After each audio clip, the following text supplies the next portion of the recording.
Bunları bilək. Media savadlılığı istehlak etdiyimiz media məhsulu ilə bağlı daha şüurlu seçim etməyimizə kömək eləyir. Media savadlılığı zərərli mesajların təsirini azalda bilər.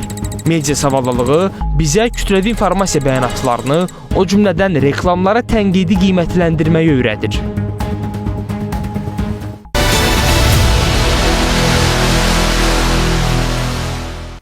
...2026-cı ilin ilk 3 ayı hansı kiber hücumlarla yaddaşlarda qaldı? Mövzunu studiyamızın qonağı ilə birlikdə müzakirə edəcəyik. Studiyamızın qonağı isə Azərbaycan Kiber Təhlükəsizlik Təşkilatları Assosiasiyasının eksperti İbrahim Hüseynlidir. Xoş gördük sizi studiyamızda İbrahim bəy. Azərbaycanla bağlı, misal üçün, ilk 3 ay hansı kiber hücumlarla yaddaşda qaldı və bunun qarşısı necə alındı?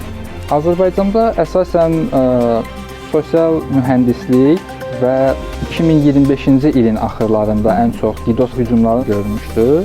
Blue Team deyə anlayış var, hansı ki o sırf hücum yox, müdafiə ilə maraqlanan bir komandadır.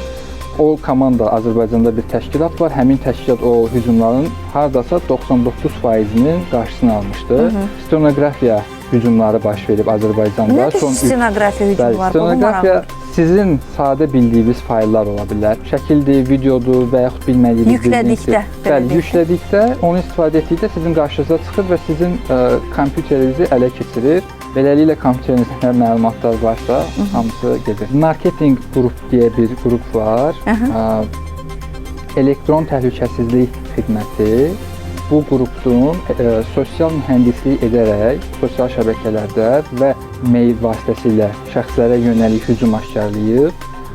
Hücum nədən ibarət olub? Hücum ondan ibarət olub ki, dövlət qurumunun işçisi adından özünü təqdim edib və insanlara deyib ki, siz falan yerə gəlməlisiniz. Bir fakt da var, Astetnet şəbəkəsi ilə bağlı. 2025-ci ilin sonlarında Astetnet ümumiyyətlə Azərbaycan üzrə DDoS hücumların böyük bir hissəsinin, hardasa 99%-nin qarşısını alıb. Burada böyük bir uğurdur bizlər üçün. Mən təklif edərdim ki, biz monitorun qarşısına keçək və artıq konkret fotolar və statistika ilə müzakirəmizi davam etdirək. Buyurun. Və müzakirəmizi bax belə bir foto ilə davam etdirmək istəyərdim.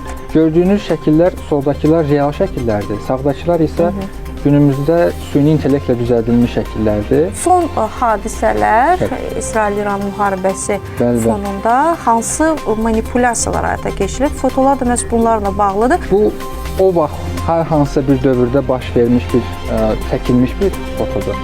Yəni, sırf son zamanlarda baş vermiş hadisələrin əlaqəli deyil. Biz informasiya yaymaq istədikdə köhnələrdən yaddan çıxmış şəkillər daha çox istifadə edilir. Yenidən meydana gəlir və onlar başqa bir, belə dediyim, interpretasiyada artıq təqdim edilir. Fərqli bir başlıq qoyurlar. Və onu belə, bax, bu formada təqdim ediblər. İbrahim bəy, biz mütəmadi olaraq həm Media Lab layihəsi olaraq həm də ki, qurumlarımızın adından tez-tez tamaşaçılarımıza, vətəndaşlarımıza və internet izləyicilərinə müraciət edirik. Onların kiber təhlükəsizliyi məqsədi ilə xəbərdarlıqlar edirik. Və gəlin kiçik bir müddətlik o xəbərdarlıqlara ayrılaq, sonra yenidə müzakirəmizi davam etdirək.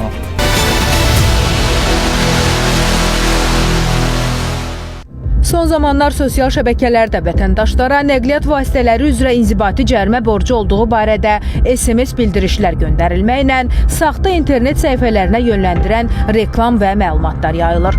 Həmin səhifələrdən biri də asanpx.cc-az ünvanıdır. Baş Dövlət Yol Polisi İdarəsindən verilən məlumatda bildirilir ki, qeyd olunan internet səhifəsinin dövlət qurumları və rəsmi ödəniş sistemləri ilə heç bir əlaqəsi yoxdur.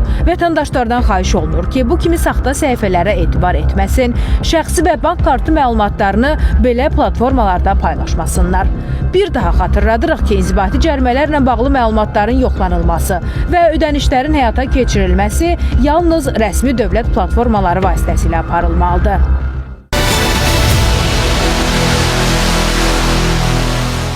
Bəli, tamaşaçılarımız xəbərdarlıqlarda izlədilər. Biz isə müzakirəmizi davam etdirək. Digər məlumatımıza keçək. Bəli, bayaqları danışdığımız mövzuda bizim... Onu biraz bir qədər böyüdək, bəli.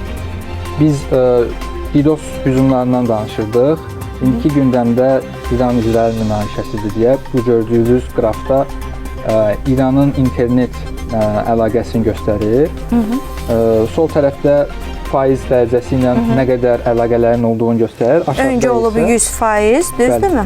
Aşağıda isə zamanı periodik olaraq göstəriblər. Göstərir ki, fevral ayının 28-nə qədər hər şey yaxşı stabil gəlib. Bəli. Düzdürmü? Və birdən-birə fevral ayının 28-də avtomatik olaraq, yəni hücumlar nəticəsində bağlantı artıq internet bağlantısı. İstifadəçilər internetə əlaqəsi kəsilir. Çıxışlar. Təxminən 4% stabillik qalmışdı sadəcə. Bu da nəzərə alsaq ki, burada təxminən 96-97% idi. 97-dən 4%-ə qədər. Artıq burada bəli, 97-dən 98-dən 4-ə enir və bir qədər də baxıraq ki, qrafika ilə daha da kiçilir.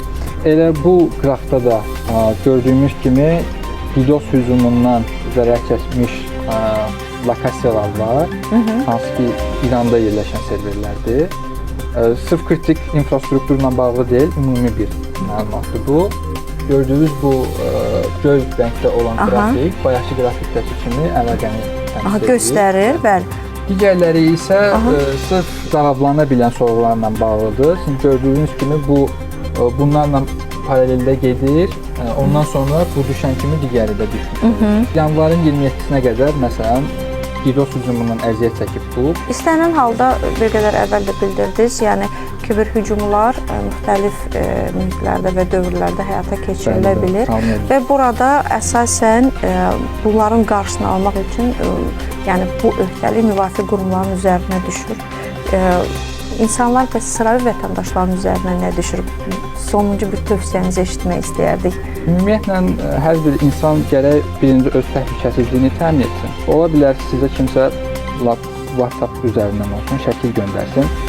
Tanımırsınızsa, baxmayın, eləməyin və yaxud bir e-mail gəlib sizə. E-maildə hər hansı bir attachment var, hansı ki uzantı da deyirlər ona. Ona məsələn baxmayın. Sonra e-mailin axırında footer deyilən bir şey var, e-mailin ən axırında olur. Orada link qoyurlar çox vaxt, ona məsələn basmayın. Əsas məqsəd tanımadığınız, bilmədiyiniz və yaxud təhlükə baş verə biləcəyini hiss etdiyiniz yerlərə daxil olmamaq. Ən gözəl tövsiyələrdən biridir. Çox sağ olun, təşəkkür edirəm.